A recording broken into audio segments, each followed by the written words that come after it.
Well, occasionally I'll send some flowers her way. Um, once in a while, oh, once in a while I drop an anonymous note at the studio where she records, a little bit of encouragement. And sometimes I will even give her a gift card, to the spa so that she can treat herself. Or maybe I'll just send her a text message saying, I'm thinking of you because the budget is tight sometimes. But what I love the most is when we go to Uhuru Park. And then we take off our shoes, soak up the earth, and eat cake. Yeah. Some little things, Yeah. Yeah. I don't think one should underestimate the importance of romance in a marriage. Romance does not mean you have to spend a lot of money. Like right now, all restaurants are closed because we're in the middle of a lockdown, COVID. There's nothing to attend.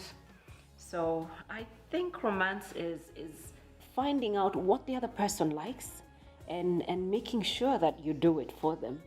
Like Drew here, he really loves watching the stars. And so he's one of those stargazer guys. And so I have gotten this app. They actually have an app for it where they tell you what's happening in the galaxy. So every time there's, I don't know, the moon is crossing, I don't know what planets and which stars are doing what, flying, or are they falling? I'm never really sure what they're doing.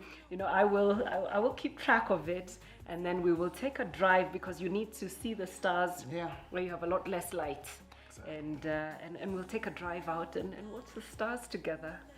Yeah. And also a meal. He likes my food. I cook well, so sometimes I go all out and make this lavish meal for him. What's the point of loving somebody if they don't love you back? Yesterday, I made this wonderful dinner for two. Pendo is away at my sister's for the midterm. So I told Drew, come home by 7 for dinner. He said he would. I didn't tell him it was a romantic dinner. It was supposed to be a surprise. So I made this wonderful pork roast. It turned out so well. I dressed up, everything, candles. It was looking fantastic. Come 7, the guy didn't show up. 7:30, still hasn't shown up. 8 o'clock. I'm calling and his phone is off. 8:30, 9:30. This guy, he walks into the house at 10 minutes past 10. After curfew is when he arrives. He comes, he's found I've drunk the whole bottle of wine and I'm just a mess crying at the table.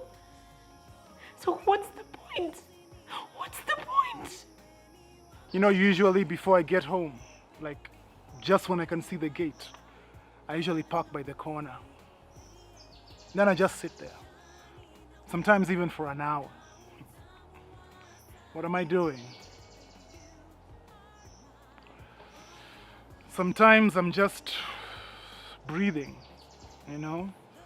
collecting my thoughts, checking boxes. Is there something that I promised I was going to do that I didn't? Did I forget to bring something? What neutral topic of conversation can I use to get us to talk until bedtime without starting an argument? What's the point of loving somebody if they don't love you back?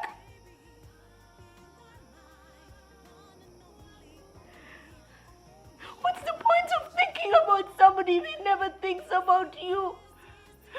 What's the point of doing anything special for somebody when they never do it back to you?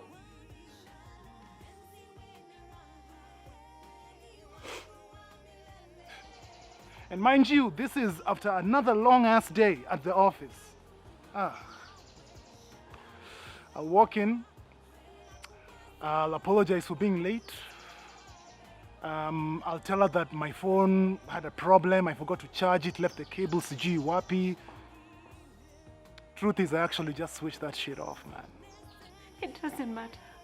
It doesn't matter. One thing's for sure, though.